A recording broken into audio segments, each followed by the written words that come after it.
मोजे कहाँ मौज मार रहे हैं? अभी लाई।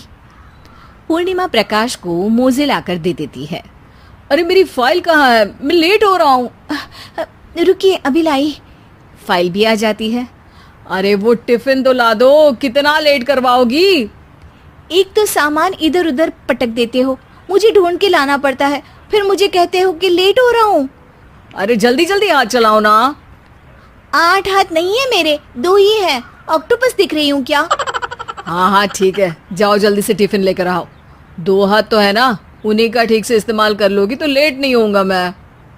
पूर्णिमा टिफिन लेकर आ जाती है। वैसे तुम थक जाती होगी ना इतना सब काम करके। हाँ, और नहीं तो क्या। तो मैं कुछ इंतजाम कर लेता हूँ।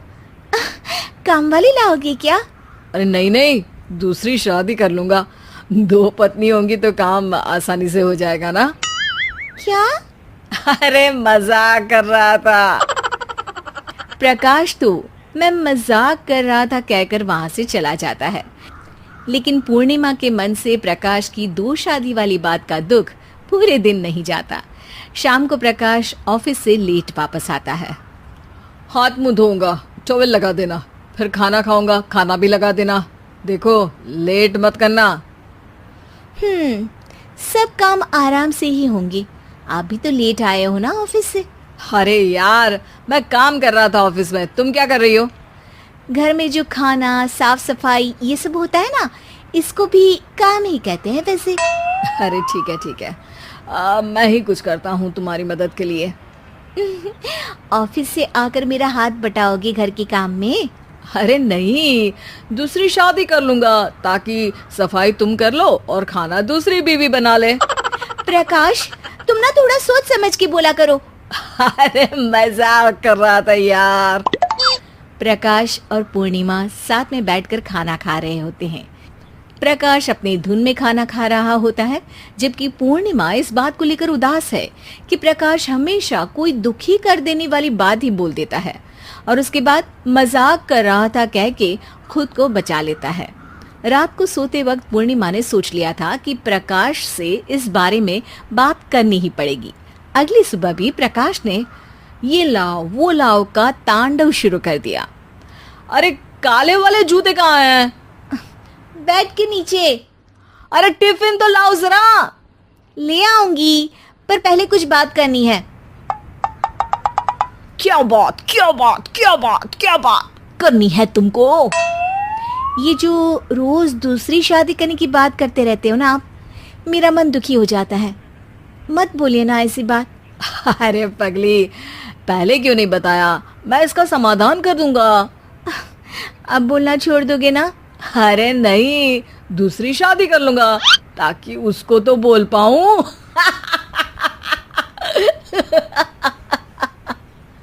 उफ़, तुम कभी नहीं सुधरोगे।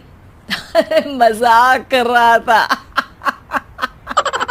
पूर्णिमा की बात को प्रकाश हंसी में उड़ा देता है। पूर्णिमा बहुत भारी मन से टिफिन लेकर आती है। ये लीजिए टिफिन। अरे मैं तो भूल ही गया, आज मेरे बॉस के बेटे की बर्थडे पार्टी है, तुमको भी बुलाया है, रात को तैयार रहना। रात को पूर्णिमा और प्रकाश बॉस के बेटे की बर्थडे पार्टी में पहुंच जाते हैं। वहां प्रकाश के ऑफिस के और भी लोग हैं जिनको पूर्णिमा पहले से जानती है। केक कटता है, लोग खाना खा रहे होते हैं। वहीं पूर्णिमा और प्रकाश ऑफिस के लोगों के साथ बैठे बात कर रहे होते हैं। मेरे हस्बैंड तो खुद काम भी करते हैं और बच्चों को भी संभाल लेते हैं। हाँ भाई, अरे घर के थोड़े बहुत काम तो करने ही होते हैं ना। मेरी पत्नी भी अकेले सब कब तक करेगी? मैं तो सिर्फ ऑफिस का ही काम करता हूँ, घर का सब काम तो पूर्णिमा ही करती है। पूर्णिमा, तुम अकेले सब कैसे कर पाती हो? नहीं जी, बहुत थक जाती हूँ वैसे। तो प्रकाश से हेल्प ले लिया करो ना। अरे बोला तो है इनको, पर इन्हें लगता है कि ऑफिस का काम ही सब कुछ है, तो मैंने भी एक समाधान सोच लिया है। अच्छा, क्या पूर्णिमा, घर में काम वाली बाई रखोगी क्या? अरे नहीं, दूसरी शादी करूंगी ताकि एक हस्बैंड ऑफिस का काम कर ले और एक मेरे घर में मदद कर ले। पूर्णिमा की बात सुनते ही सब कुछ सांप सूख जाता है। और प्रकाश के मुंह से तो केक का टुकड़ा गिर जाता है। अरे क्या बोल रही हो? कुछ पता भी है क्या? अरे मजाक कर रही थी, वैसे ही जैसे तुम करते हो। प्रकाश का मुंह खुला का खुला रह जाता है और उनकी आंखें भी खुल जाती है। प्रकाश समझ जाता है कि हर बात के पीछे अरे मजाक कर रहा था बोलने से वो बात मजाक नहीं हो जाती। ससुर और पति शादी के पहले दिन उसे सास के फोटो के सामने ले जाते हैं, जहां ससुर जी कहते हैं, बेटा बेटा संगीता, ये तुम्हारी सास थी, बहुत नेक और भली, लेकिन थोड़ी गुस्सैल थी। गुस्सा आने पर सब तहस नहस कर देती थी, पर अब ये इस दुनिया में नहीं है। हाँ संगीता, माँ होती तो तुम इनकी कोई बात टाल नहीं सकती थी, वरना तो माँ घर में भूचाल ले आती। संगीता मन में खुश होती है कि अच्छा है कि ऐसी औरत अब इस घर में नहीं है, लेकिन दिखावे के लिए वो जैसे ही सास की फोटो के सामने हाथ जोड़कर खड़ी होती है, ये क्या? सास उसे देखकर मुस्कुराने लगी। संगीता आंखों को मलकर एक बार फिर से देखती है, लेकिन फिर सास के चेहरे का भाव, भंगिमा यानी एक्सप्रेशन बिल्कुल बदले होते हैं। वो अपने पति और ससुर को कहती है, माँ की तस्वीर तो स्माइल कर रही है। ना ना बेटी, ये कैसे संभव है? जरूर तुम्हें कोई गलती हुई होगी, ऐसा कैसे हो सकता है? लगता है तुम शादी की सारी फॉर्मेलिटी करते करते थक गई हो, तुम्हें आराम की जरूरत है संगीता। खैर, सारे संगीता की बात को इग्नोर कर कमरे में चले जाते हैं। वैसे सास की फोटो पर एक्सप्रेशन एक के बाद एक बदलते ही रहते हैं। सुबह होती है, पति और ससुर को काम पर भेजकर संगीता कमरे की सफाई करने में लग जाती है कि तभी उसे आवाज आती है, टेबल ठीक से साफ करो। ऐसे भी कोई टेबल साफ करता है? इससे अच्छा तो ये गंदा ही था। किसी औरत की आवाज सुन संगीता दंग रह जाती है और सोचने लगती है कि आवाज कहाँ से आई। आवाज को नजरअंदाज कर वो फिर से अपना काम करना शुरू करती है, लेकिन इस बार तो आवाज बिल्कुल उसके कान के पास से आती है। मेरा घर है ये। जब तक मैं थी चमका कर रखती थी, हर एक चीज शीशे की तरह थी। तुम्हें तो ना सफाई आती है ना कुछ पता है। क्यों तुम्हें मेरे घर की जिम्मेदारी दे दी गई है? पता नहीं तुम में मेरे बेटे को क्या दिखाई दिया। मैं होती तो एक से बढ़कर एक लड़कियों की लाइन लगा देती। अब संगीता को समझने में देर नहीं लगी कि ये आवाज किसी और की नहीं बल्कि उसकी सास की है, जो दीवार पर टंगी है। वो उसके पास जाती है और कहती है, नमस्ते सासू माँ, मुझे तो कल ही लग रहा था कि दीवार में कुछ काला है। वो दीवार नहीं, दाल होती है पगली। सही पकड़े हैं सासू माँ। तो क्या हो गया आपको जो आप यहाँ भी चैन से नहीं बैठी हैं?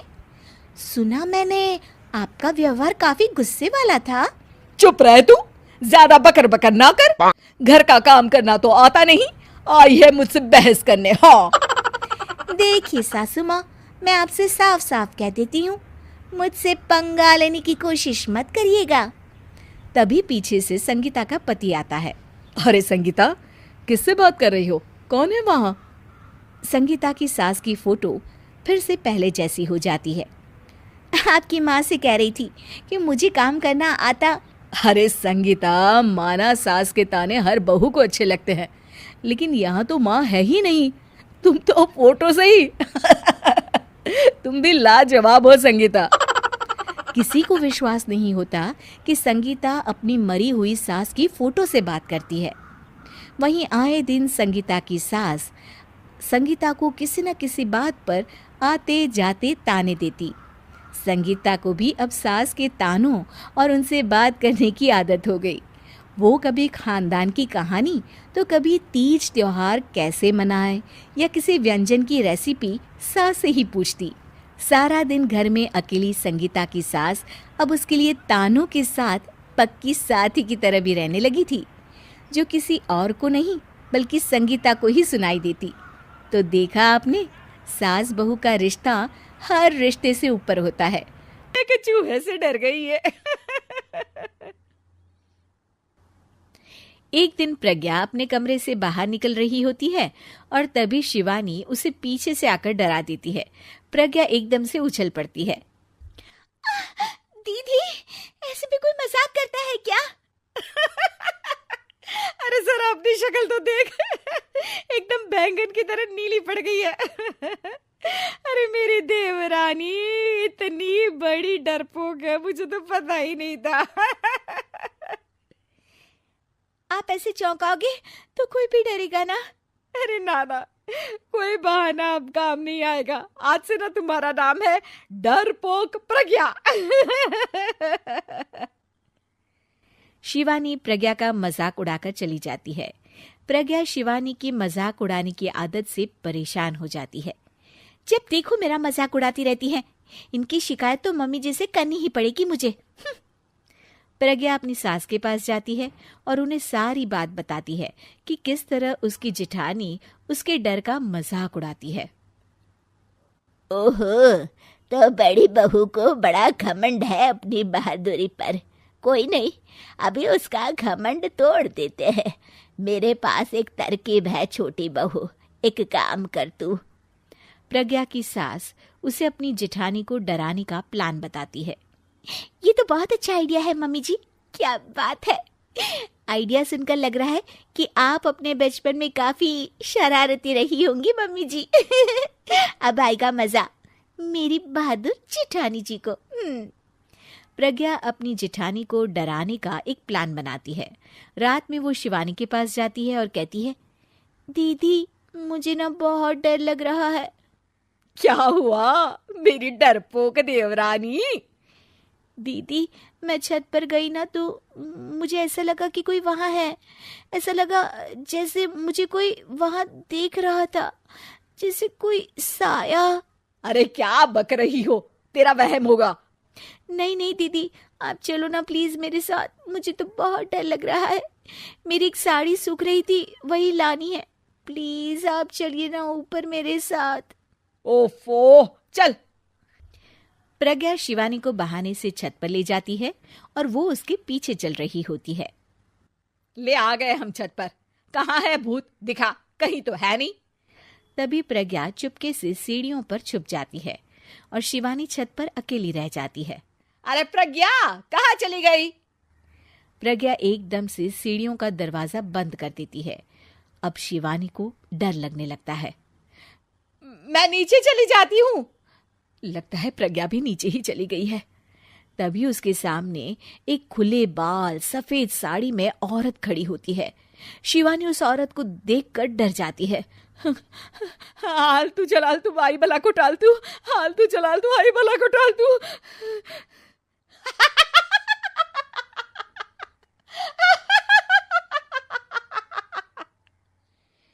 चुड़ैल की हंसी सुनकर शिवानी बुरी तरह डर जाती है। नहीं नहीं, मुझे छोड़ दो, भगवान के लिए मुझे छोड़ दो। नहीं नहीं नहीं नहीं नहीं नहीं नहीं, नहीं। मैं तुझे नहीं छोड़ूंगी, मैं तेरा खून पी जाऊंगी।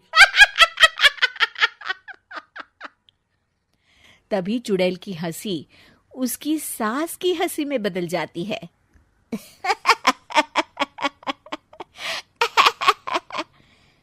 मम्मी जी, ये तो मम्मी जी की आवाज है। शिवानी आंख खोलती है तो सामने उसकी सास चुड़ैल का मेकअप करके खड़ी होती है और प्रज्ञा और उसकी सास जोर जोर से हंस रहे होते हैं। क्यों मेरी बहादुर जेठानी जी, आप तो कहती थी कि आप किसी से नहीं डरती। ये तुमने अच्छा नहीं किया प्रज्ञा। और सासू माँ, आप भी इसके साथ मिलकर।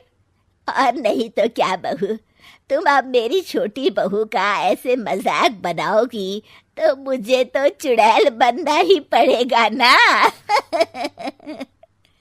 प्रज्ञा और उसकी सास और जोर जोर से हंसने लगते हैं और शिवानी गुस्से में नीचे चली जाती है। एक दिन सभी खाना खा रहे होते हैं। तभी माँ, दाल बहुत अच्छी बनी है, जरा और देना। रुको जी, मैं लेकर आती हूँ, किचन में है, वैसे भी मैं खड़ी ही हूँ। ये सुनकर सास हंसने लगती है। तुम खड़ी हो या बैठी, एक जैसी लगती हो। बस कीजिए जी, अभी हिल्स नहीं पहनी है, वैसे भी हिल्स पहनती हूँ तो आपके बराबर ही लगती हूँ। एक दिन नेहा सब्जी लेने बाहर निकलती है तो पड़ोसन कहती है, अरे देखो देखो कितनी नाटी है। मयंक तो दिखने में अच्छा है, हाइट भी ठीक ठाक है, फिर क्या जरूरत थी ऐसी नाटी बहू लाने की। दहेज बहन दहेज, अंधे हो गए थे पैसों के पीछे, अब करे जगह साई। दोनों की बात नेहा सुन लेती है और उसे बहुत गुस्सा आ जाता है। आंटी जी एक बात बताओ, मेरे पापा के पास पैसे हैं, उनको अच्छी लड़की की तलाश थी, ये पसंद आए और शादी हो गई, इसमें मेरा क्या कसूर है जो आप लोग मुझे सुना रही हैं? अरे नहीं नहीं नेहा, हम तो तेरी सास की बात कर रहे थे कि कितनी लालची औरत है। देखिए वो लालची नहीं है, हाँ उनकी कुछ शौक है जो वो अपने बेटे से पूरा करवाना चाहती है, और देखा जाए तो उसमें उनकी गलती भी क्या है भला। अगर इन्होंने मुझसे शादी की है तो ज़रूर कुछ न कुछ तो अच्छाई नज़र आई होगी ना।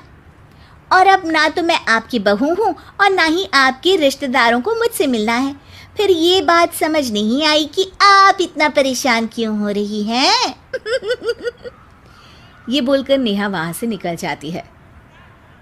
नेहा चलो तैयार हो जाओ, हम लोगों को एक पार्टी में जाना है। नेहा तैयार होकर पार्टी में जाती है जहाँ मयंक का दोस्त उससे कहता है, अरे मयंक तू लकी है यार, तेरी बीवी की हाइट इतनी कम है कि तुझे बच्चे की ज़रूरत ही नहीं है, भाभी ही बच्ची जैसी है। और मयंक, मेरी बीवी इतनी कम हाइट की हो ना तो मैं तो घर से बाहर ही ना निकलूं, कहीं फुदक कर चली गई तो लेने के देने पड़ जाएंगे। सभी नेहा पर हंसने लगते हैं।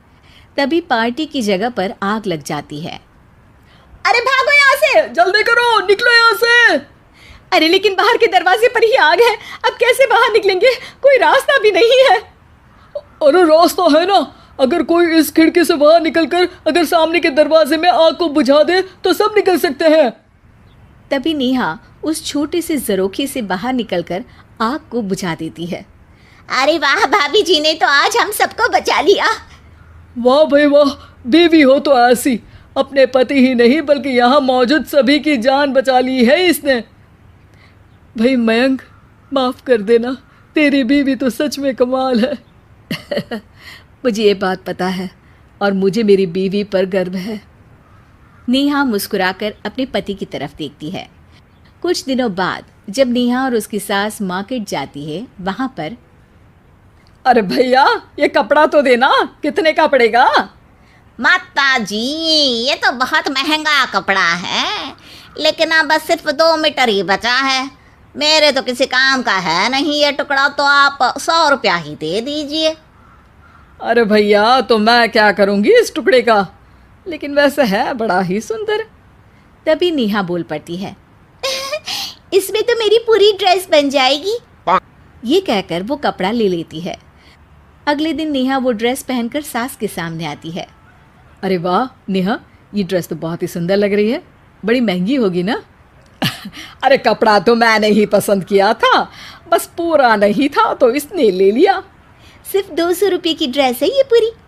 देखो माँ जी, नाटी होने का भी कम फायदा नहीं है। जैसे तैसे दिन कट रहे थे। सास और पड़ोसियों के मजाक बनाने का सिलसिला चल ही रहा था कि एक दिन मोहल्ले से जोर जोर से आवाज आती है, हाय रे मैं मर गई, भगवान मैं क्या करूं। अरे क्या हुआ? देखते हैं तो सभी एक हॉल के सामने भीड़ लगाकर खड़े हैं। मेरा बेटा प्रिंस गड्ढे में गिर गया है। पड़ोसन जोर जोर से रोने लगती है कि तभी वहां नेहा आ जाती है। रोइए मत, मैं प्रिंस को लेकर आती हूँ। ये बोलकर नाटी सी पतली सी नेहा गड्ढे में घुसकर बच्ची को बाहर ले आती है। अब क्या था, एक बार फिर नेहा के लिए पूरा मोहल्ला तालियां बजाता है। मुझे माफ कर दो नेहा, मैंने तुम्हारी हाइट का कितना मजाक उड़ाया था। कोई बात नहीं मौसी, प्रिंस ठीक है, ये बात है। अब वो दिन आता है जब सास नेहा की तारीफ करती है। वाह बहू वाह, तेरी तारीफें सुन सुनकर तो मैं खुश हो गई। आज तो तूने ये साबित कर दिया कि समाज में इंसान अपने रंग रूप और लंबाई चौड़ाई से नहीं बल्कि साहस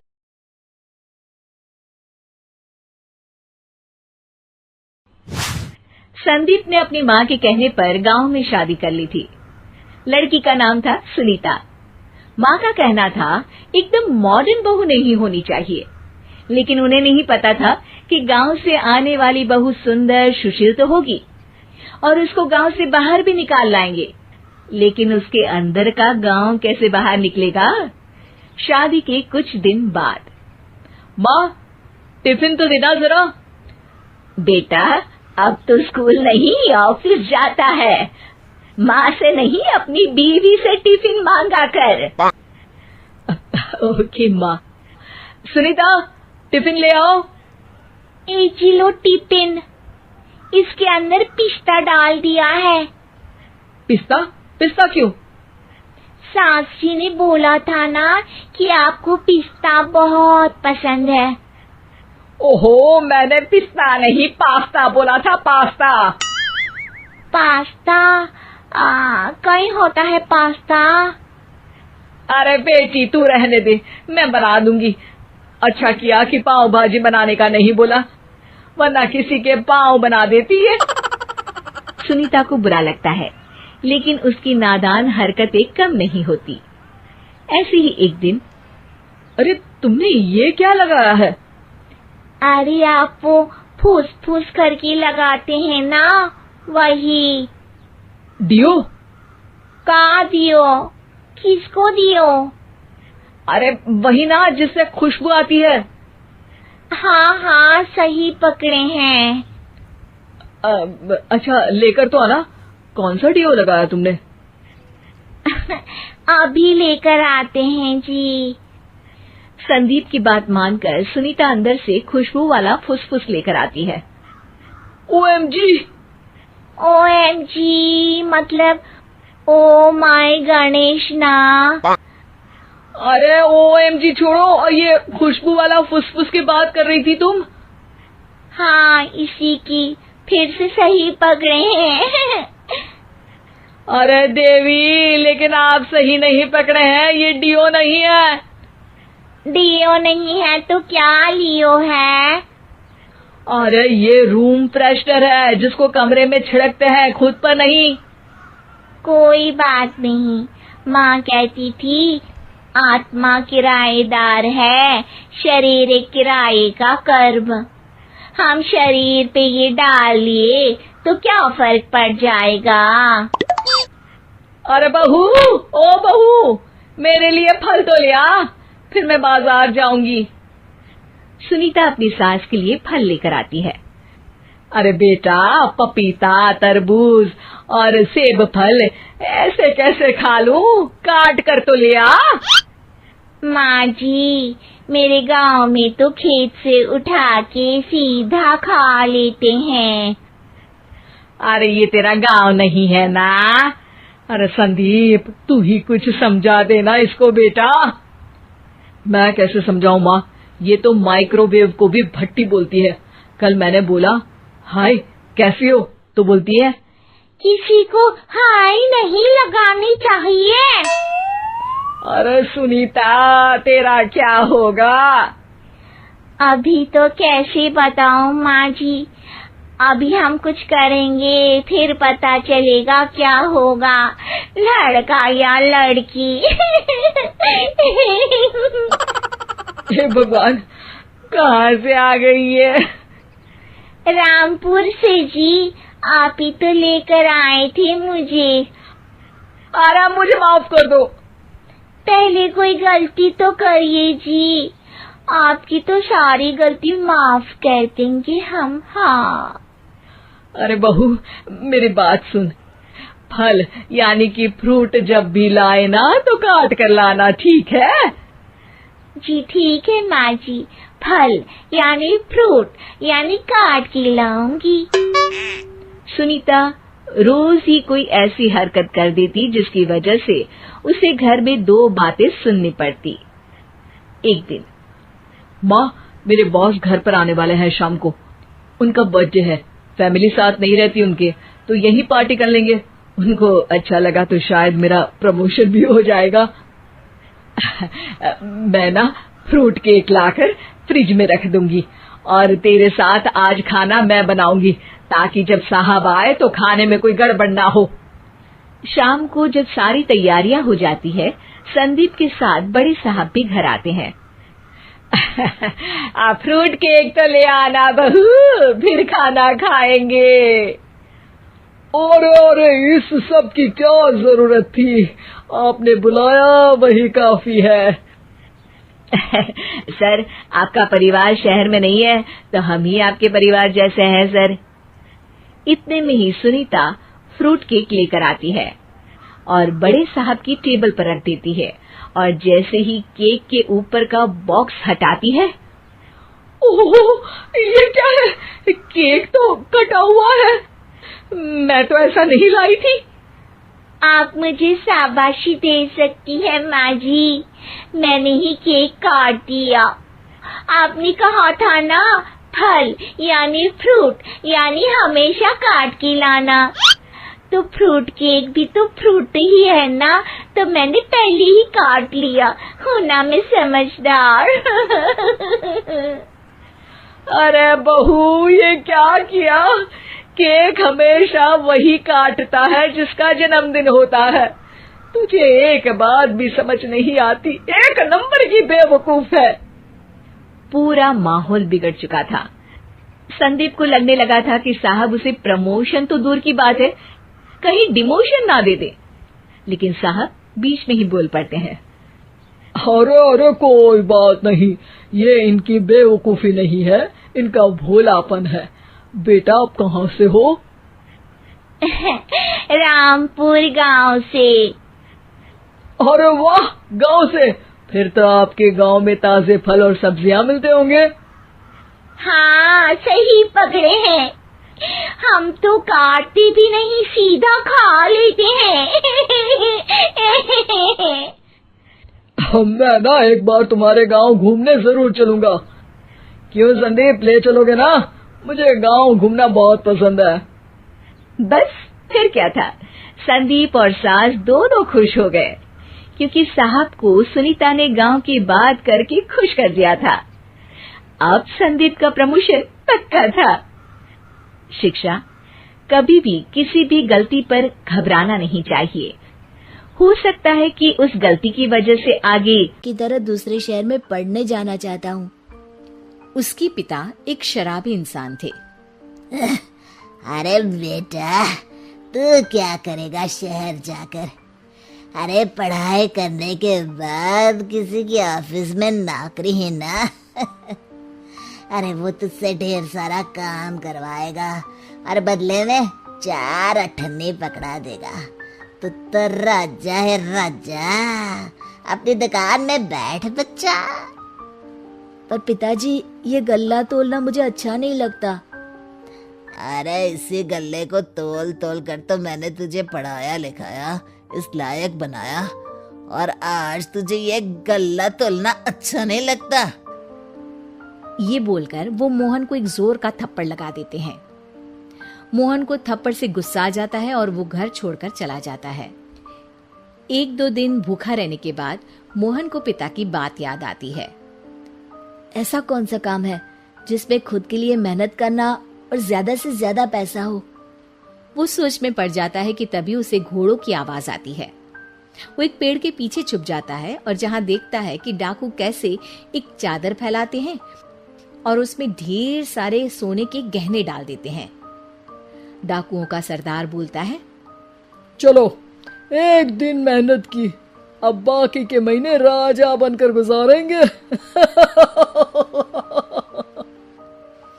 सारे जोर जोर से हंसकर वहां से निकल जाते हैं। अरे वाह, ये तो सच में बड़ा ही अच्छा बिजनेस है। फिर क्या था, मोहन ने छोटी मोटी चोरी का काम शुरू कर दिया। कभी किसी की चेन खींच लेता तो कभी किसी की पॉकेट मार लेता। उसे इस काम में मजा आने लगा। वाह, ये तो अच्छा काम है। पिताजी ठीक कहते थे, कुछ नहीं रखा पढ़ाई लिखाई में, सारा वक्त पढ़ो, फिर किसी और के लिए काम करो, और महीने के अंत में वो पकड़ा देगा 4 अठन्नी। ना बाबा ना। धीरे धीरे समय बीतता जाता है और मोहन जाना माना चोर बन जाता है। लोग उसके नाम से कांपते और कोई भी पुलिस वाला उसे पकड़ ही नहीं पाता। सभी उसका चेहरा पहचानते, लेकिन वो कहाँ रहता है ये किसी को पता न था। फिर एक दिन वो भी आ जाता है जब मोहन को किशन से मिलने का दिन याद आता है। ओह, 20 साल बाद आज ही का दिन है जब मुझे अपने यार किशन से मिलना है। और फिर वो उस शहर में जाता है और चौराहे में खड़ा हो जाता है। काफी समय तक वो अपने दोस्त का इंतजार करता रहता है, लेकिन वो नहीं आता। मैं भी पागल हूँ, किसे 20 साल पहले की बात याद होगी। कुछ देर इंतजार करने के बाद वो वहां से जाने लगता है कि तभी सामने 2 पुलिस वाले आ जाते हैं और उसे गिरफ्तार कर लेते हैं। मोहन को आश्चर्य होता है कि उन लोगों को मोहन का पता कैसे चला। अब सुनो, तुम लोगों ने अब मुझे पकड़ ही लिया है, तो क्या मैं जान सकता हूँ कि तुम लोगों को ये कैसे पता चला कि मैं यहाँ आने वाला हूँ? उसमें से एक पुलिस वाला मोहन को एक लेटर देता है। मोहन लेटर खोलता है जिसमें लिखा होता है, मेरे जिगरी दोस्त मोहन, मैं जानता था आज दुनिया यहाँ के वहां क्यों ना हो जाए, तुम यहाँ मुझसे मिलने जरूर आओगे। आज मन था कि मैं तुम्हें गले लगा लूं, लेकिन फर्ज की दीवार सामने आ गई। 20 साल बाद तुम एक मुजरिम के रूप में मेरे सामने खड़े थे। माफ करना दोस्त, देश के प्रति मेरा फर्ज मेरी दोस्ती के आगे छोटा पड़ गया। मोहन की आंखों में अब आंसू थे। वो चुपचाप वहां हाथों में हथकड़ी अरे माँ जी, मैं कहाँ बचा रही हूँ उसे, और वैसे भी आजकल नौकरानी जरूरत नहीं, स्टेटस सिंबल बन गया है। अब आप बताओ, मैं मुन्ना को नीचे घुमाने ले जाऊं तो लोगों से क्या बोलूं? झाड़ू पोछा खुद लगा रही हूँ। लोग सीधा यही पूछते हैं कि कौन सी नौकरानी काम कर रही है तेरे घर पर। अरे बस कर, ये भी कोई बात होती है? मम्मी जी, आप नहीं समझेंगी। शाम को नौकरानी घर आकर काम कर ही रही होती है कि सास को कहती है, माँ जी, एक बात बोलूं, बुरा न मानना। अरे वैसे तो मुझे तेरी शक्ल ही पसंद नहीं है, बात क्या खाक पसंद आएगी। अरे माँ जी, सुन तो लीजिए क्या कह रही है। तो मैंने कौन सा उसका मुंह पकड़ लिया है?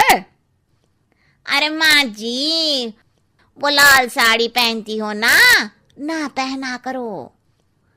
सास का गुस्सा अब तो 7वें आसमान पर होता है। अरे वाह जी वाह, क्यों ना पहना करूं? और तू होती कौन है ये बताने वाली कि मैं क्या पहनूं क्या ना पहनूं? अरे माँ जी, पूरी बात तो सुन लो, वो बोलना क्या चाह रही है। अरे बुरा न मानो आंटी जी। अरे कौन है आंटी? अपनी उम्र देखी है तूने? 2-4 साल ही छोटी होगी मुझसे और मुझे आंटी बोल रही है। बहू सर पर हाथ रख लेती है। अरे अच्छी खासी उम्र दराज हो और आंटी ना बोलूं? मैं तुम्हारी बहू से भी 4 साल छोटी हूं। क्यों दीदी? बोलती भी क्या, एक तरफ सास यानी पति की माँ, तो दूसरी तरफ नौकरानी जिसके बिना घर का काम नहीं चल सकता। वो दरअसल माँ जी की शादी भी बहुत जल्दी हो गई थी ना। अच्छा ये झगड़ा छोड़ो, ये बताओ तुम माँ जी को लाल साड़ी पहनने से क्यों मना कर रही हो? वो ना, इनकी उम्र की सारी औरतें सोसाइटी में इनके लिए बात करती हैं कि तुम्हारी सास बुढ़ी घोड़ी लाल लगाम है। बहू को ये सुनकर गुस्सा आ जाता है। अरे वाह वाह, कौन बोलता है जी? खुद क्या है यहाँ की औरतें, बाल सफेद लेकिन टाइट जींस और कोई कुछ भी पहने। अरे पहनना हमारा निजी हक है, किसी को कुछ हक नहीं बनता कि वो मेरी सास के लिए कुछ बोले। मैं आज ही जाकर माँ जी के लिए लाल जींस लेकर आऊंगी, फिर देखो कोई क्या बोलता है। अरे चुप लाल जींस। अरे सुन नौकरानी के बच्ची, जाकर बोल दे उन लोगों से कि उन लोगों की तरह मैं उड़ती नहीं फिरती हूं घर बार छोड़कर। अपने बच्चों और नाती पोतों में मन लगाती हूं, ना कि सारा दिन ताश के पत्तों में आंख गड़ाकर 3 पत्ती खेलूं। नौकरानी वहां से चली जाती है। वैसे बहू, नौकरानी के क्या फायदे हैं ये तो पता नहीं, लेकिन सबसे अच्छा तो ये कि पता चल जाता है कि कौन किसके लिए क्या बोल रहा है। सोसाइटी में तेरा नौकरानी रखने का इरादा बिल्कुल ठीक था। अगले दिन उन लोगों के घर की बेल बजती है। बहू दरवाजा खोलती है कि सामने कुछ औरतें खड़ी होती हैं। अरे बहू, कहाँ है तेरी सास? बुला जरा।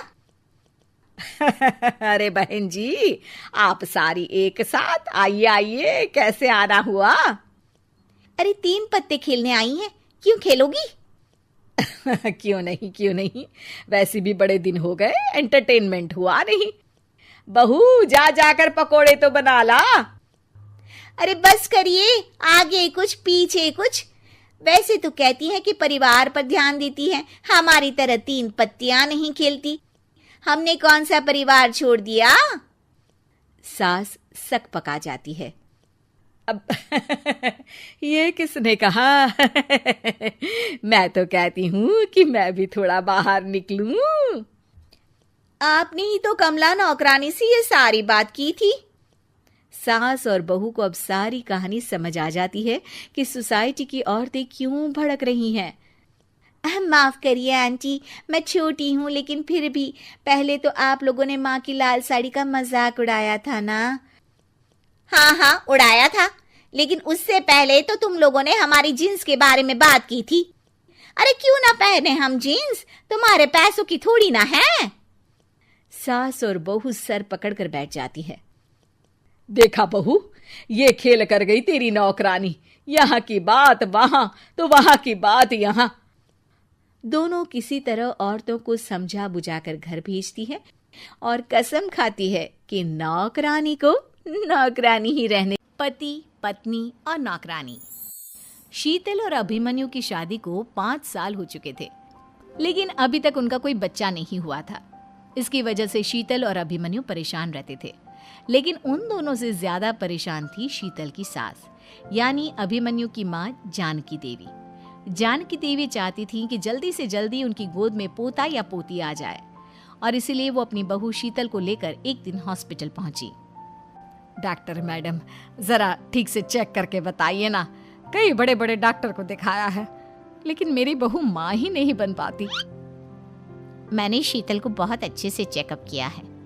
देखिए, बात यह है कि शीतल के अंदर माँ बनने की कैपेसिटी नहीं है। ये आप क्या कह रही हैं डॉक्टर साहब? कोई तो इलाज होगा ना, कोई दवाई दे दीजिए।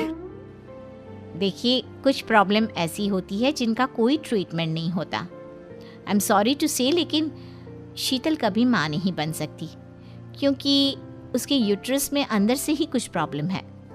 घर आने के बाद क्या हुआ माँ? कहाँ लेकर गई थी आप शीतल को? अरे कहाँ लेकर जाती, डॉक्टर मैडम के पास ले गई थी, लेकिन तेरी बीवी तो कभी माँ बन ही नहीं सकती। मम्मी जी, इसमें मेरी क्या गलती? अगर अंदर से कोई प्रॉब्लम है तो उसमें मैं भी कुछ नहीं कर सकती। जानती हूँ, ये बात डॉक्टर के मुंह से सुन चुकी हूँ। अब दोबारा मेरे सामने इस बात का गाना मत गा। अरे माँ, परेशान होने की जरूरत नहीं है, हम सोचते हैं ना कुछ। अरे क्या सोचेगा तू? जब डॉक्टर कह चुका है कि तेरी बीवी माँ नहीं बन सकती, तो बता क्या सोचेगा तू? कहाँ से लाएगा बच्चा? माँ, ये तो मैं भी नहीं जानता। अभिमन्यु, क्यों ना हम अनाथ आश्रम से एक बच्चा गोद ले आए? क्या फर्क पड़ता है बच्चा हमारा हो या गोद लिया हुआ? आई बड़ी बातें बनाने वाली। क्या फर्क पड़ता है? अरे क्यों फर्क नहीं पड़ता? मुझे इस वंश को आगे बढ़ाने के लिए मेरे बेटे का खून चाहिए, किसी दूसरे का नहीं। लेकिन माँ, आप जानती हैं कि ये अब पॉसिबल नहीं है। मैं कुछ नहीं जानती। मैं किसी पराये की औलाद को इस घर में अपना पोता या पोती बन के बढ़ता हुआ नहीं देख सकती। मेरा वंश मेरे बेटे के खून से ही आगे बढ़ेगा। लेकिन मम्मी जी, ऐसा कैसे हो पाएगा? आप अच्छी तरह जानती है ना, मेरा और अभिमन्यु का बच्चा नहीं हो सकता। तो मैं अपने बेटे की दूसरी शादी करवाऊंगी और अपनी दूसरी बीवी से ये मुझे बच्चा पैदा करके देगा। ये आप क्या कह रही हैं माँ? मैं किसी और से शादी नहीं करने वाला। मेरे रहते हुए आप अभिमन्यु की शादी किसी और से करवाएंगी? मम्मी जी, आप ऐसा कैसे कर सकती हैं? तू बस देखती जा बहू, मैं ऐसा कैसे कर सकती हूँ। कुछ दिनों के बाद, अभिमन्यु, मैंने तेरे लिए लड़की ढूंढ ली है। माँ, मैं आपको कितनी बार समझाऊं, मुझे किसी से शादी नहीं करनी है। पहले मेरी बात सुन। ये जो चमेली है ना, हमारे घर में काम करने आती है, वो तुझसे शादी करने के लिए तैयार है। मम्मी जी, आप अभिमन्यु की शादी एक नौकरानी के साथ करवाएंगी? वो इसलिए क्योंकि चमेली दिखने में बहुत खूबसूरत है, बच्चा भी सुंदर ही होगा। मम्मी जी, लेकिन एक बच्चे के लिए अपने बेटे की शादी नौकरानी के साथ करवाना, क्या ये सही है? अगर अभिमन्यु ने शादी नहीं की ना तो मैं अपनी जान दे दूंगी। अब देख लो, अगर तुम्हें अपनी माँ की जान प्यारी है तो तुम्हें इस नौकरानी के साथ शादी करनी ही होगी। इस तरह जानकी देवी अपने बेटे अभिमन्यु की शादी नौकरानी चमेली के साथ करवा देती है। कुछ दिनों के बाद नौकरानी से मालकिन बन के तो मजा आ गया। अब तो मैं इस घर की मालकिन हूँ। देखो, अपने आप को ज्यादा मालकिन समझने की कोशिश मत करो। एक बार तुम्हारा और अभिमन्यु का बच्चा इस दुनिया में आ जाए, उसके बाद तुम इस घर से हमेशा के लिए चली जाना। अरे जाओ जाओ, किसी और के आगे बातें बनाना। एक बच्चा तो पैदा नहीं कर सकी। बढ़िया आई, जाओ जाकर मेरे लिए कॉफी बना कर लाओ। नौकरानी मैं हूँ या तुम? मम्मी जी, देखिए ना शीतल मुझसे किस तरह से बात कर रही है। शीतल, तुम्हें पता है ना चमेली प्रेग्नेंट है, मेरे बेटे के बच्चे की माँ बनने वाली है। वो जैसा कहती है वैसा करो। लेकिन मम्मी जी, वो मुझे नौकरों की तरह ट्रीट कर रही है। अरे तो करेगी ना, वैसे भी बहू तुम हो किस काम की, एक बच्चा तो पैदा नहीं कर सकती। जाओ अब घर के सारे काम करो और चमेली को आराम करने दो। थैंक यू मम्मी जी, भगवान आपका भला करे। आप नहीं होती तो मैं नौकरानी से महारानी कैसे बनती। देखो, तुम्हें जो चाहिए सब मिलेगा। खूब खाओ पियो, मजे की जिंदगी जियो, लेकिन बस मुझे एक बच्चा पैदा करके दे दो। कुछ दिनों के बाद, मम्मी, बच्चे के लिए आपने मेरी शादी चमेली के साथ करवा तो दी, लेकिन दिन और रात का चैन मिट गया है। सारा दिन शीतल और चमेली की बहस चलती रहती है। अब शीतल को इस घर में रखने से क्या होगा?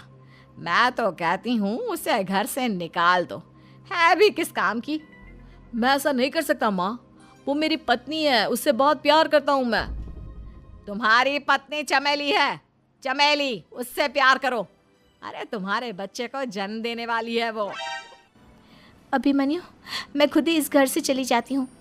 वैसे भी अपने ही घर में नौकरों की तरह रहकर परेशान हो चुकी हूँ। घर की नौकरानी मेरे ऊपर हुक्म चलाती है, वो तुम्हारी पत्नी बन चुकी है। अब मेरा इस घर में क्या काम? अभिमन्यु के बार बार रोकने पर भी शीतल उस घर से चली जाती है। कुछ दिनों के बाद चमेली एक बच्चे को जन्म देती है।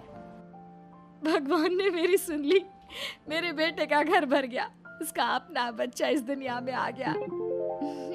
मम्मी जी, बच्चे को हाथ लगाने से पहले मेरी एक शर्त तो सुन लो। तुम कहना क्या चाहती हो चमेली? आपकी मम्मी को बहुत शौक था ना अपने पोते को खिलाने का। अब देखो, इस दुनिया में हर चीज की कोई ना कोई कीमत तो होती है। तुम अपनी आधी प्रॉपर्टी मेरे नाम कर दो, बच्चा तुम्हारे नाम। अरे लेकिन मैंने अपने बेटे से तुम्हारी शादी करवाई है, अब ये सौदेबाजी कहाँ से आ गई? जो औरत अपनी बहू को घर से निकाल कर एक नौकरानी के साथ अपने बेटे की शादी करवा दे, वो तो सौदेबाजी कर ही सकती है ना। उसका कैसे भरोसा कर सकते हैं? मुझे बस आप लोगों की प्रॉपर्टी चाहिए, उसके बाद ही बच्चे को आप हाथ लगा सकते हैं। मैंने कहा था ना मम्मी, आप गलत कर रही हैं। देखिए, उसका नतीजा आपके सामने है। जब शीतल को पता चलता है कि अभिमन्यु और चमेली का बच्चा दुनिया में आ गया है, तो वो अपने घर पहुंचती है। अभिमन्यु, कहाँ है आपका बच्चा? क्या मैं उसे देख सकती हूँ? कुछ भी मत पूछो शीतल, माँ की हुई एक गलती हम लोगों पर भारी पड़ रही है। वो नौकरानी अपनी औकात पर आ गई है और अब हमसे अपनी आधी प्रॉपर्टी मांग रही है, वो भी बच्चे के बदले में। एक बात कहूँ अभिमन्यु, आप उससे कुछ भी देने से मना कर दो। अरे कैसी बात कर रही हो?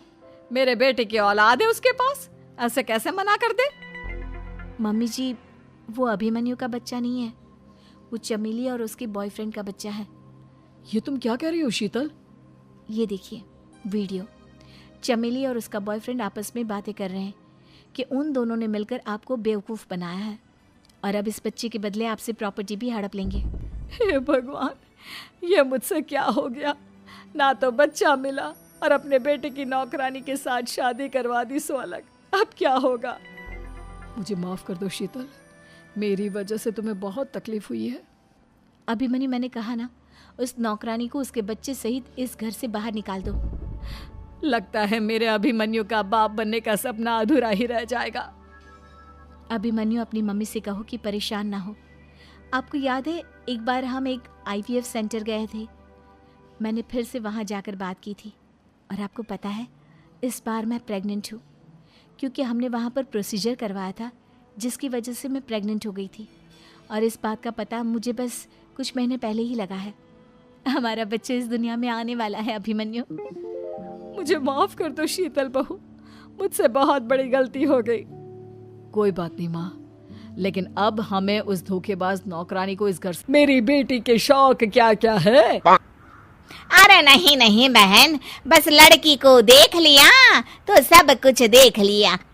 आप ना शादी की तैयारी करो, और वो जरा सामान की लिस्ट भी दी है ना मैंने।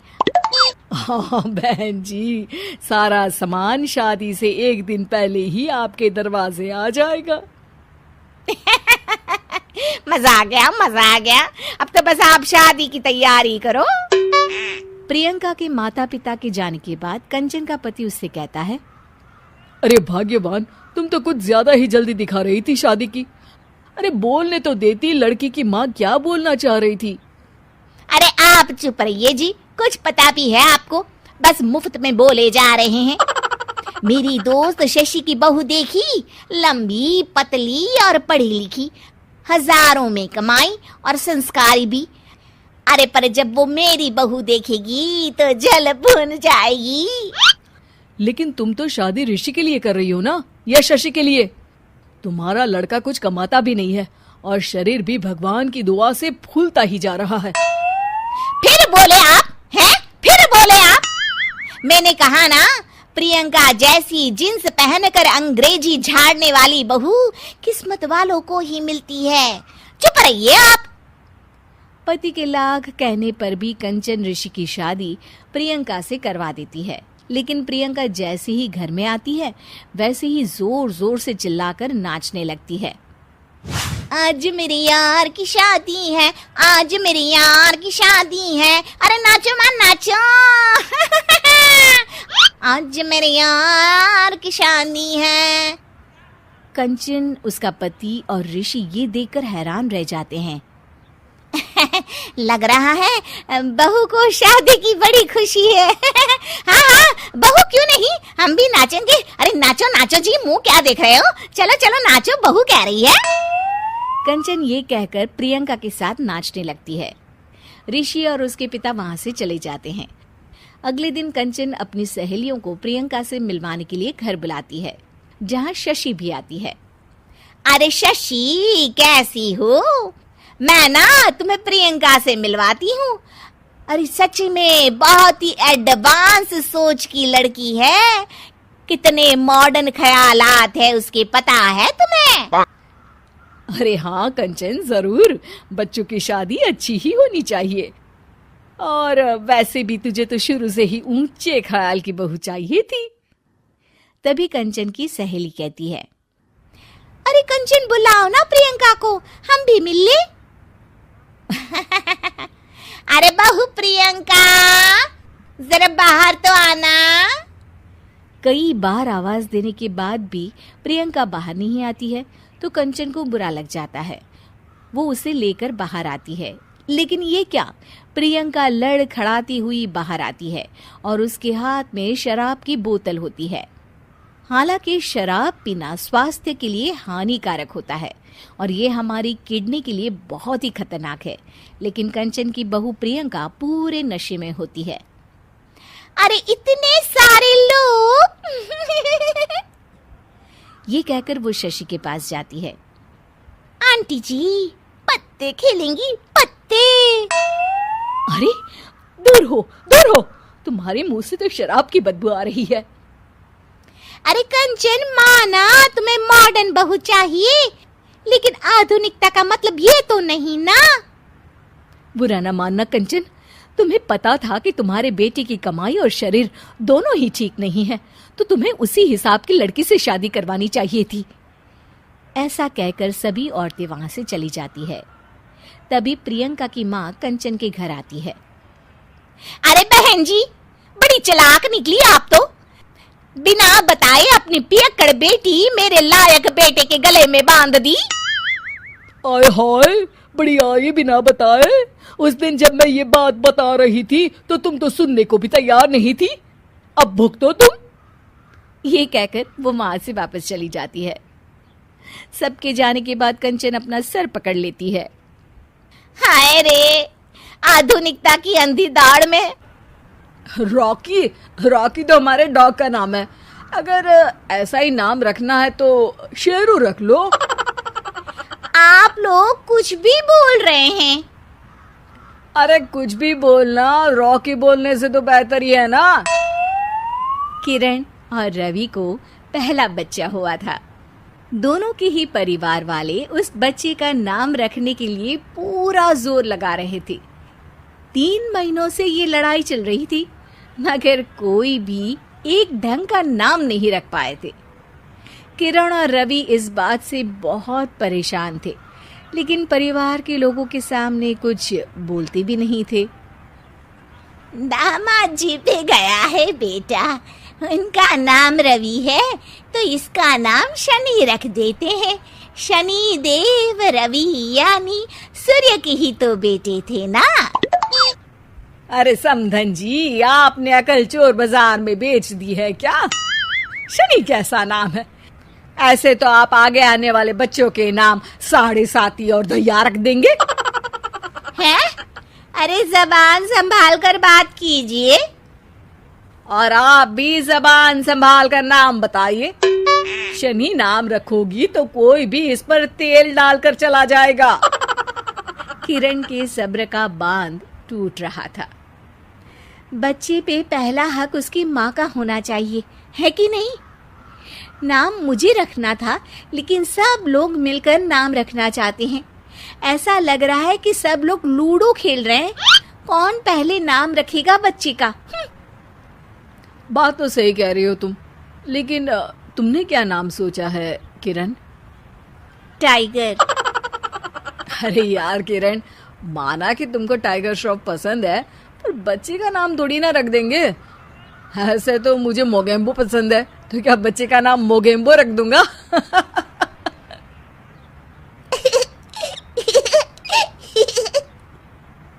हाँ हाँ, मोगेम्बो नाम ही रख देते हैं।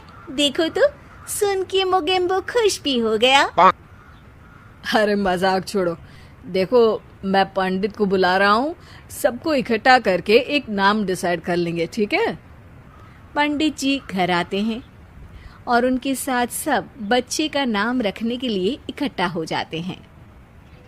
पंडित जी, वैसे तो नाम हम सोच चुके हैं, लेकिन आप भी कोशिश कर ही लीजिए। नाम तो हम भी सोच चुके हैं, दिग्विजय नाम रखेंगे। ऐसा नाम रखो जो मुंह में ना अटक जाए। कोई ऐसा नाम हो जो झट से मुंह से निकले। तो ऐसा करते हैं, दांत नाम रख देते हैं, जल्दी से मुंह से निकलेगा ना। चुप हो जाओ बेटा, मुंह से दूध जैसी बातें नहीं निकाल सकते तो कम से कम गोबर जैसी बातें भी मत निकाला करो। यजमान, लड़िए मत, काम खत्म करना है और मुझे और भी दान लेने मेरा मतलब है नाम रखने जाना है। अभी सुबह से एक बच्चे का नाम मुन्नी रख कर आया हूँ। हैं? अरे पंडित जी, ये तो नाम ही बदनाम है। ऐसा नाम रखते हैं अगर आप, तो रहने ही दीजिए। अरे नहीं नहीं, उनका बजट कम था, बजट बढ़ता तो नाम भी बढ़ा रख देता। यार, विकी नाम रख देते हैं ना। अरे यार, आप ये रॉकी, विकी, आलू टिक्की, काजू चिकी जैसे नाम क्यों रखना चाहती हो इसका? ये बच्चा है, कोई खाने की चीज थोड़ी ना है। हम इस बच्चे का नाम मनहूस रख देते हैं। अरे क्यों? इसके आते ही कितनी लड़ाइयां हो रही हैं घर में। चुप रहो बहू, बच्चे के लिए गुस्से में कुछ भी मत बोला करो। आप मेरी बेटी से अच्छे से बात कीजिए। हाँ हाँ हाँ करती हूँ। श्री श्री 1008 बहु देवी जी, कृपया करके क्रोधित होकर शिशु के बारे में बुरे शब्दों के प्रयोग से बचें। अरे मेरी लड़की को ताने मत मारिए आप। तो फिर कोई गाना ही मार दूं? बताइए कौन सा गाना मारूं? कुछ कुछ होता है या फिर दिल तो पागल है? आपसे तो मुंह मिलाना ही बेवकूफी है। सब लोग नाम को लेकर बहस करने लगते हैं। इस शोर शराबे से परेशान पंडित जी बोल पड़ते हैं। लड़के का नाम रखने में मत होइए परेशान, मेरे पास है इसका एक समाधान। ना लड़के वालों की ना लड़की वालों की मर्जी चलेगी। नाम बच्चे का वही होगा जो पहला शब्द उसकी जुबान बोलेगी। सब पंडित जी के इस उपाय को मान लेते हैं और सब बच्चे के आसपास खड़े होकर बोलने का इंतजार करते हैं। बच्चा थोड़ी देर में बोल उठता है। माँ, माँ। मामा बोला, मामा बोला। तो क्या इसका नाम मामा ही रख दे? बात तो यही हुई थी कि जो पहली बात बच्चे के मुंह से निकलेगी वही रख देंगे। बस पंडित जी ने बच्चे का नाम मामा रख के सबको मामू बना दिया। उस दिन के बाद से उस बच्चे का नाम पड़ गया मामा शर्मा। सब इस नाम पे बहुत पछताए, लेकिन अब पछताए क्या हो जब नाम पड़ गया मामा। शिक्षा, कोई भी जरूरी काम शांति से मिलकर करना चाहिए, वरना अनचाहे परिणाम के साथ समझौता करना पड़ता है।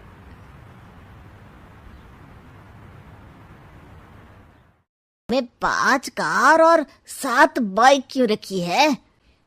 अरे इतने पैसे हैं, फुर्सत में क्या करेंगे? कुछ ना कुछ खरीद लेते हैं। अभी पिछले ही हफ्ते एक हेलीकॉप्टर खरीदने का सोच रहा था। तो क्यों नहीं खरीदा? अरे उसके पंखे हवा ज्यादा देते हैं। हमारी माँ को ठंड बहुत लगती है ना, अब बुजुर्गों का ध्यान रखना पड़ता है ना। अरे वाह वाह, ये तो बहुत बड़ा, ऊंचा और नेक ख्याल है। हम कैसे मान ले कि ये लोग झूठ नहीं बोल रहे हैं? अरे हमारा परिवार झूठ नहीं बोलता। दिल्ली शहर में किसी से भी पूछ लीजिएगा, हमारे बेटे का बड़े लोगों में उठना बैठना है। हाँ। अरे छोटो चुप रह, इतने बड़े लोग हैं, झूठ क्यों बोलेंगे? हमारी फैक्ट्री है, और ऐसी फैक्ट्री कि यहाँ ग्राहक आया, इधर सामान बनाया जल्दी जल्दी, और हम हर काम ना जल्दी करते हैं। हाँ वही तो, तब जल्दी जल्दी अपनी बेटी का हाथ हमारे बेटे के हाथ में दे दीजिए। दिव्या के पिताजी दिव्या के भाई छोटू की एक भी बात न मानते हुए दिव्या की शादी दिल्ली के इस फेंकू परिवार में करवा देते हैं। जब दिव्या ससुराल पहुंचती है तब, आपकी कार्स और बाइक्स कहाँ है? मुझे बाहर जाना था किसी काम से। कार और बाइक्स? कौन सी कार और बाइक्स? अरे जब आप मुझे देखने आए थे तो कहा था ना कि आपके यहाँ 5 कार्स हैं और 7 बाइक्स हैं। हाँ हाँ, उस दिन थी, आज नहीं है। है? आज कहाँ गई? अरे जिनकी थी वो ले गए। मतलब वो आपकी नहीं थी? आपने तो कहा था हमारे घर पर है। हाँ घर पर थी, बाबूजी का एक पार्ट टाइम काम है, कार और बाइक धोने का। उस दिन घर पे 5 कार और 7 बाइक्स थी तो बोल दिया था। अरे झूठ थोड़ी ना बोला है, जैसा था वैसा बोल दिया।